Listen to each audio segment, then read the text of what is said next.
Hello aspirants, स्वागत है आप सभी का स्पीडर शॉर्ट हैंड क्लासेज के इस यूट्यूब प्लेटफॉर्म में। दोस्तों रेडी हो जाएगा डिक्टेशन लिखने के लिए 5 सेकंड में।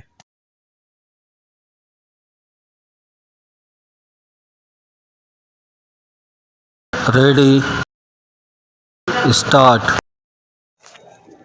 उप सभाध्यक्ष महोदय, मैं समाजवादी बजट पर इस दृष्टि से विचार करता हूं कि यह बजट उस सरकार द्वारा यहाँ प्रस्तुत किया गया है जो सरकार गरीबी हटाने के लिए और एक स्थायी सरकार की मांग करके जनता का वोट प्राप्त करके यहाँ पर बैठी हुई है। कांग्रेस दल ने जनता के समक्ष बड़े जोर से कहा कि गरीबी हम ही हटा सकते हैं। गरीबी हटाने के लिए हमको ही दिया जाए, क्योंकि गरीबी हटाने के लिए स्थायी सरकार का होना बहुत ज़रूरी है। चाहे जिस प्रकार से वोट प्राप्त किए हों, लेकिन आज केंद्र और राज्यों में हर जगह स्थायी सरकार है और स्थायी सरकार ने जो बजट समाजवादी बजट देश के सामने प्रस्तुत किया है, उसका मोटे तौर पर नक्शा यह है कि उसमें गरीबी हटाओ की तस्वीर नज़र नहीं आती है। इस पूरे बजट में गरीबी हटाओ की तस्वीर नज़र नहीं आती है, और अगर कोई चीज़ नज़र आती है तो वह पूंजीवाद का आधार और पूंजीवाद की नींव इस बजट में चारों ओर दिखलाई देती है। माननीय वित्त मंत्री जी इस बात को स्वीकार करेंगे कि पूंजीवाद की नींव और पूंजीवाद का आधार इस बजट का है।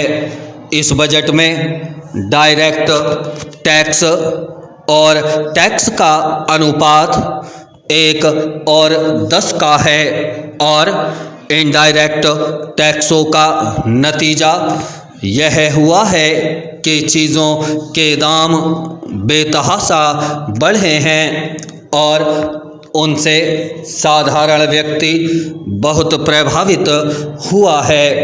साधारण उपभोक्ता प्रभावित हुआ है।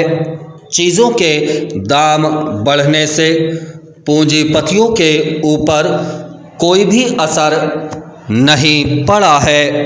उनके खर्च पर, उनके रहन सहन पर, उनके बच्चों की पढ़ाई पर, उनके परिवार के स्वास्थ्य पर, दवा दारू पर किसी तरह का कोई प्रभाव नहीं पड़ा है। इसका प्रभाव तो केवल गरीबों के ऊपर, आम जनता के ऊपर, आम उपभोक्ता के ऊपर और आम कंज्यूमर्स के ऊपर पड़ा है। महोदय, कुछ माननीय मित्रों ने कहा है कि अगर हमारी अर्थनीति का कोई आधार है जिससे हमारी प्रगति की गति आगे बढ़े तो वह है लोहा। हमसे चीन बाद में आज़ाद हुआ।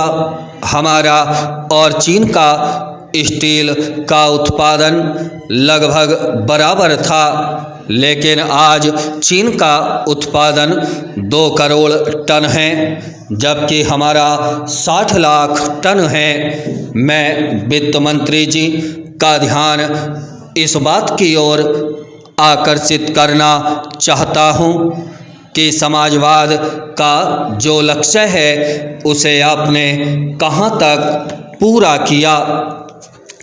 जहाँ तक मेरा अपना संबंध है, मैं स्पष्ट भाषा में कहना चाहता हूँ कि न तो इस प्रकार के भगवान की हमको ज़रूरत है और न इस प्रकार के भगवान की देन की।